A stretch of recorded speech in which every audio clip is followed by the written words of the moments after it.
Hello बच्चों, कैसे हैं आप सब लोग? एकदम बढ़िया।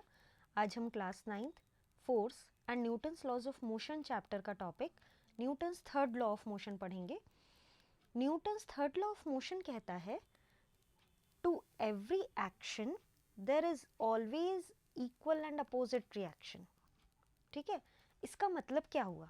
मैं आपको इससे related daily life examples discuss करती हूँ। जैसे मान लीजिए एक दीवार है, दीवार के सामने कोई बच्चा यहाँ पर बॉल से खेल रहा है। ठीक है, उसके हाथ में एक बॉल है और वो बॉल को ऐसे करके दीवार पे मार रहा है।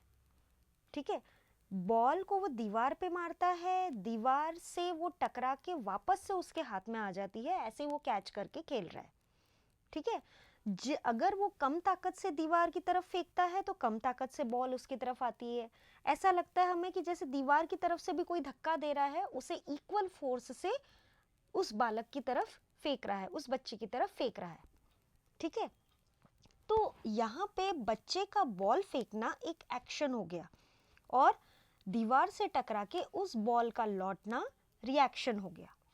ठीक है, तो न्यूटन्स थर्ड लॉ कहता है to every action there is always an equal and opposite reaction.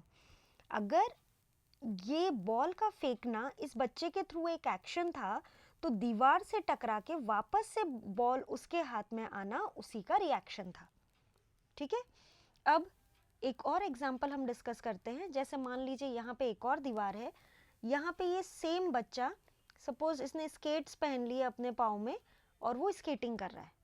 ठीक है, स्केटिंग करते करते वो दीवार की तरफ आगे आगे बढ़ रहा है। ठीक है, जैसे ही वो दीवार के पास में पहुंचा, उसने अपने दोनों हाथ दीवार की तरफ लगा दिए, दीवार को धक्का दे दिया। ठीक है, तो वो जिस स्पीड से वो दीवार की तरफ जा रहा था, उसी सेम स्पीड से वो अपोजिट डायरेक्शन में आ जाएगा। ठीक है, तो ये भी ये सेम टाइप का एग्जाम्पल है Newton's third law of motion के लिए। ठीक है, तो इस तरह से न्यूटन्स के सभी लॉ हमारी डेली लाइफ से बहुत ज़्यादा रिलेटेड है। ठीक है, अब इसमें खास बातें क्या है?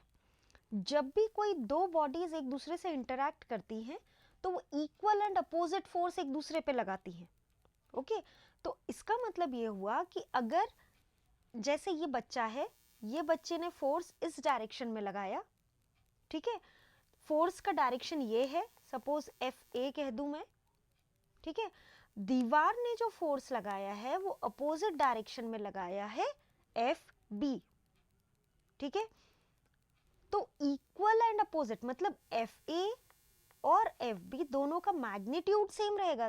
रिमेंबर चिल्ड्रन, फोर्स एक वेक्टर क्वांटिटी होता है, तो दोनों में मैग्नीट्यूड भी है, डायरेक्शन भी है, तो दोनों का मैग्नीट्यूड सेम रहेगा, लेकिन डायरेक्शन एक का इस साइड है तो दूसरे का इस साइड है।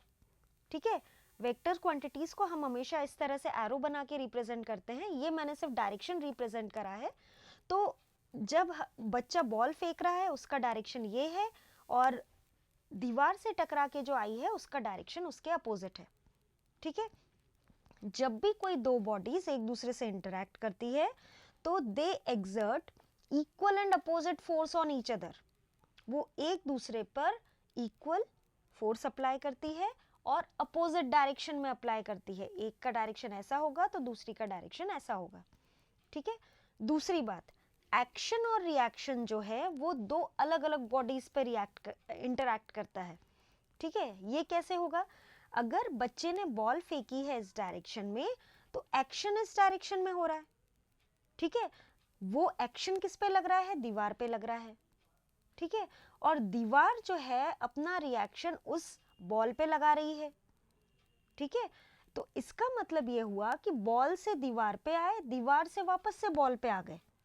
ठीक है, मतलब जो बच्चे ने फोर्स लगाया है वो बॉल के थ्रू दीवार पे लगाया है, तो यहाँ पर जो बॉडी है वो बॉल से दीवार पे आई और दीवार से बॉल पे आई। तो यहाँ पर act on two different bodies, एक तरफ ये डायरेक्शन था, एक तरफ ये डायरेक्शन था, तो एक्शन और रिएक्शन जो है वो दो अलग अलग बॉडीज पे एक्ट करता है। इसी से रिलेटेड हमारे पास में बहुत सारे डेली लाइफ एग्जांपल्स भी हैं जिन्हें हम अपनी लाइफ में एक्सपीरियंस करते हैं। आप में से बहुत बच्चे अच्छे स्विमर्स होंगे।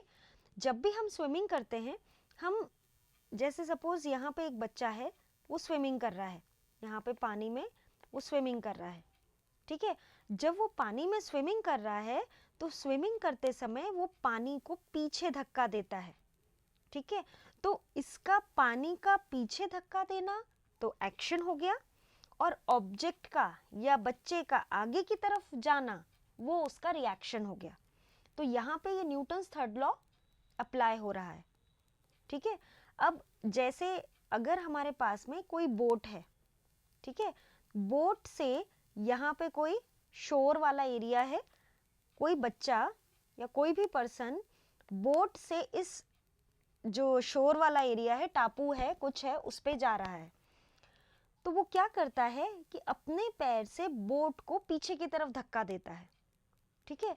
जब वो बोट को पीछे की तरफ धक्का देता है तो वो एक एक्शन हो जाएगा, और उस पर्सन का आगे की तरफ बढ़ना वो रिएक्शन हो जाएगा। तो इस एक्शन की वजह से उसको आगे बढ़ने में बहुत ज़्यादा सुविधा हो गई, ठीक है। तो वो सेकेंड एग्जाम्पल था। इसी तरह से हम और एग्जाम्पल डिस्कस करते हैं। जैसे यहाँ पे हमारे पास में एक रॉकेट है, ठीक है। रॉकेट जब भी लॉन्च होता है, ठीक है, रॉकेट लॉन्च हो रहा है, वो बहुत सारी फ्यूम्स नीचे के डायरेक्शन में फेंकता है, ठीक है। ये पूरी की पूरी फ्यूम्स जो है वो नीचे के डायरेक्शन में जा रही है, फाइन।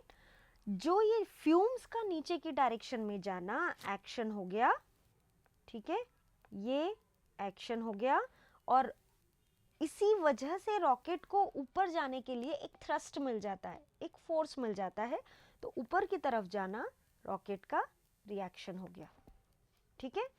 इसी तरह से हमारे पास और एग्जाम्पल है, जैसे आप रिकॉइलिंग ऑफ द गन, जैसे हमारे पास में यहाँ पर एक गन है, ठीक है।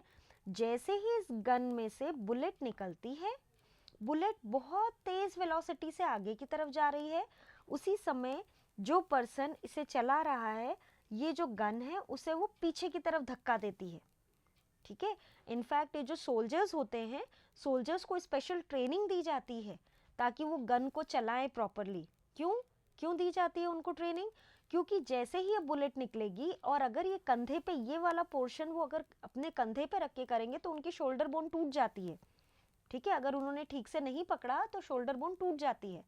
तो इसके लिए उसे प्रॉपरली अटैच करके, ताकि वो बॉडी से बिल्कुल अटैच्ड रहे, ठीक है, ताकि वो दोनों मिलके एक कॉमन बॉडी बन जाए, ठीक है, ऐसे करके और फिर ये लोग गन चलाते हैं, ठीक है। तो यहाँ पे इस गन का बुलेट का आगे जाना एक्शन हो गया, और ये गन का पीछे की तरफ जर्क मारना रिएक्शन हो गया, ठीक है। नेक्स्ट जो है, जब भी कोई पर्सन चलता है, ठीक है, हम जब चलते हैं, जैसे सपोज ये फ्लोर है और हम चल रहे हैं, हम चलते हैं तो फ्लोर को पीछे की तरफ धक्का देते हैं, ठीक है। पीछे की तरफ धक्का देते हैं, उसका एक रिएक्शनरी फोर्स अपोजिट डायरेक्शन में आता है, ठीक है। ये जो रिएक्शनरी फोर्स है ये हमें दो चीज़ों में हेल्प करता है, ठीक है। एक तो आगे बढ़ने में, ये जो हॉरिजॉन्टल कंपोनेंट रहेगा वो हमें आगे बढ़ने में हेल्प करता है, और इसी का जो वर्टिकल कंपोनेंट होता है वो हमारा वेट बैलेंस कर देता है, ठीक है।